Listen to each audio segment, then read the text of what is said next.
Well, that just about concludes European closing bell for... It's very irritating, all this. Well, that just about concludes European closing bell for Tuesday evening. It's far too late. Get to bed. We'll see you live from 5 tomorrow. Have a good night's sleep. And... Yeah, you told me it was... No. That's it. That's it for another edition of European Closing Bell. Have a wonderful evening and make sure you join us at 6 o'clock CET for TBiz.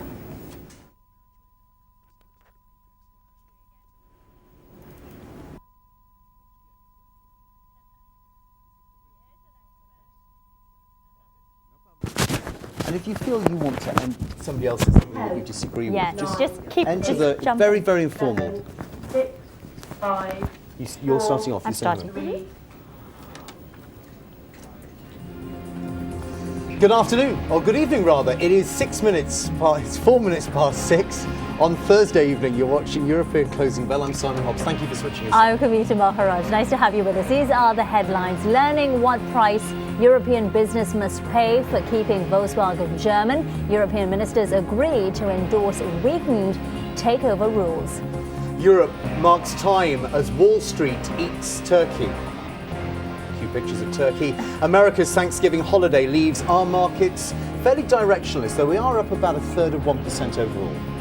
And the euro drifts lower after recent highs. French business morale may, for example, have hit its highest level since September the 11th, 2001, but the single currency fails to make gains.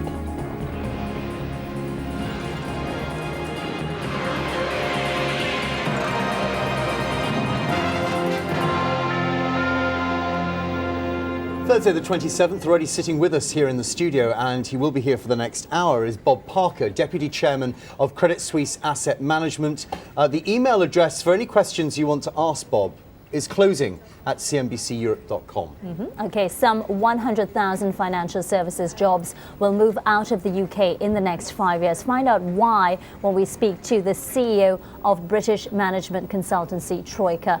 Well, in terms of US markets, we are in a holiday today, the Thanksgiving holiday. So in terms of what that means for the European markets, not a lot of direction.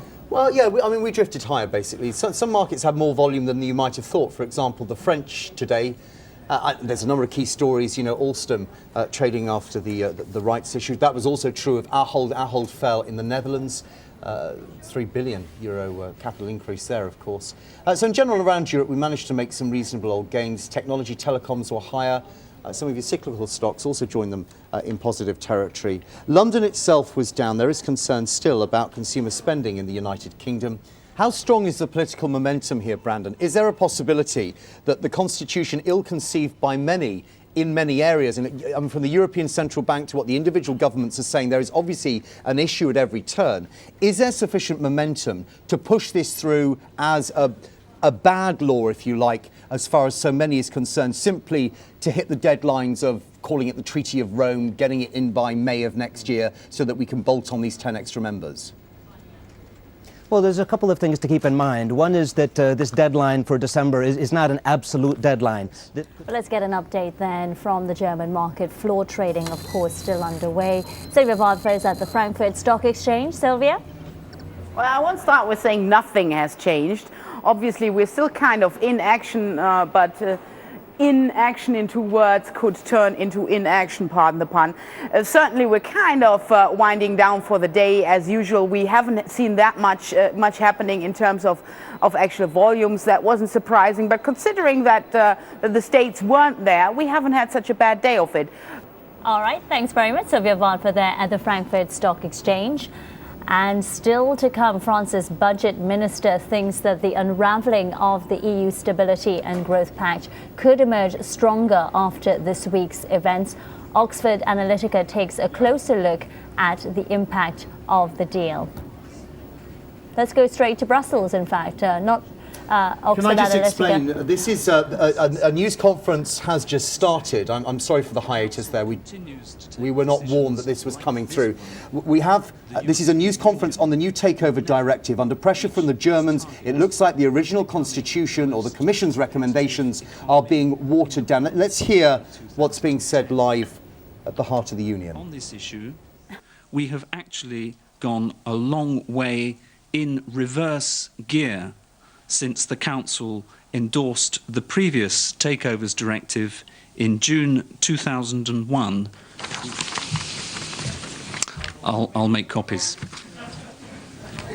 Oh, it's an interesting situation. That actually is not the commissioner for the union. He unfortunately was unable to meet the press and hold the news conference. That is Jonathan Todd, who's his spokesman, who at the end of releasing the statement, and we'll backtrack because he missed half the statement, we'll find out exactly what he was saying, left the stage saying, I'll make some photocopies. Oh, looks as if we're in a bit of a hiatus with the union, all in all, does it not, at the moment? Well, we've had, I think, there are three things going on.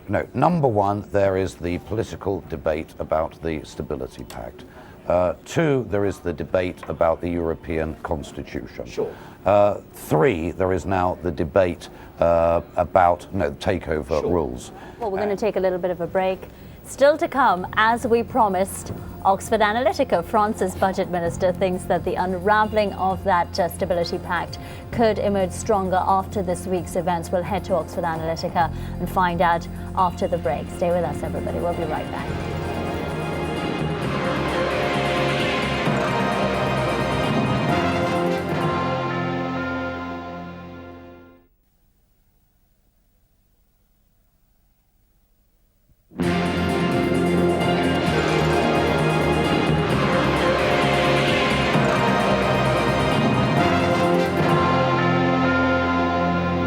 Welcome back to CNBC Europe. Let's get the latest world news headlines. The Israeli Prime Minister Ariel Sharon vows to press ahead with his controversial West Bank security fence. He says the barrier is essential to the security of the Israeli state. He did, however, concede that he will eventually have to make territorial concessions to Palestinians as part of future peace efforts.